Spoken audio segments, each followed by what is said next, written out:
ટ્રેડમાં રોકાણના બહાને ફ્રોડ કરનાર ઝડપાયો છે. રોકાણ કરશો તો 40 થી 80% ફાયદો થશે તેમ કહી વડોદરાના યુવાનને લલચાવ્યો. ફોરેક્સ ટ્રેડમાં રોકાણના બહાને ફ્રોડ કરનાર ઝડપાયો છે. રોકાણ કરશો તો 40 થી 80% ફાયદો થશે તેમ કહી વડોદરાના યુવકને લલચાવ્યો હતો.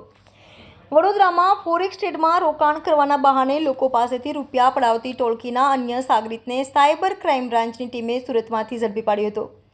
ત્યારે ફોરેક્સ ટ્રેડમાં ઇન્વેસ્ટના નામે રોકાણ કરતા આરોપીની સંખ્યામાં 2 પર પહોંચી છે. વડોદરા શહેરમાં રહેતા કલ્પેશ કુમાર મોહનલાલ સુથારે ફરિયાદ નોંધાવી હતી કે તેમના સોશિયલ મીડિયા એકાઉન્ટ પર ફોરેક્સમાં ટ્રેડિંગ કરવાનો મેસેજ આવ્યો હતો. ત્યારબાદ તેમના મોબાઈલ નંબર પરથી વોઇસ કોલ આવ્યો હતો, જેમાં સામેવાળાએ પોતાની ઓળખ સુરેશ કુમાર મૌર્ય તરીકે આપી હતી અને જણાવ્યું હતું કે પોતે ફોરેક્સ ટ્રેડિંગનું કામ કરે છે અને જો તેઓ આ સ્કીમમાં રોકાણ કરશે તો તેમને મહિને 40 થી 80% જેટલો નફો મળશે, જેમાંથી 10% રકમ સામેવાળાને ચૂકવવાની રહેશે.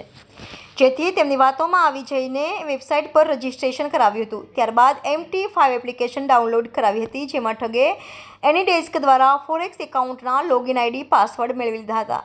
આ વેબસાઇટમાં પ્રોફિટ દેખાડતા હોવાથી મને વિશ્વાસ આવી ગયો હતો અને આંગળીયા મારફત ઓનલાઈન મળીને 36.71 લાખ ચૂકવ્યા હતા, જેમાં પ્રોફિટ સાથે ઓનલાઈન 71.85 લાખ બતાવતા હતા.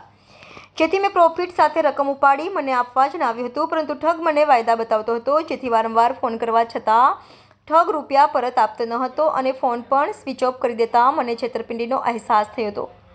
સાયબર ક્રાઇમ પોલીસે તેમની ફરિયાદના આધારે ઠગ હુનૈન ફિરોઝ ખાંડા ધોરણ 10 પાસ રહે અડાજણ પાટિયા સામે અડાજણ સુરતથી ધરપકડ કરી લીધી હતી. YNN news Surat.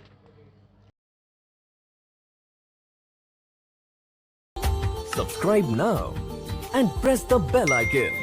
Never miss an update.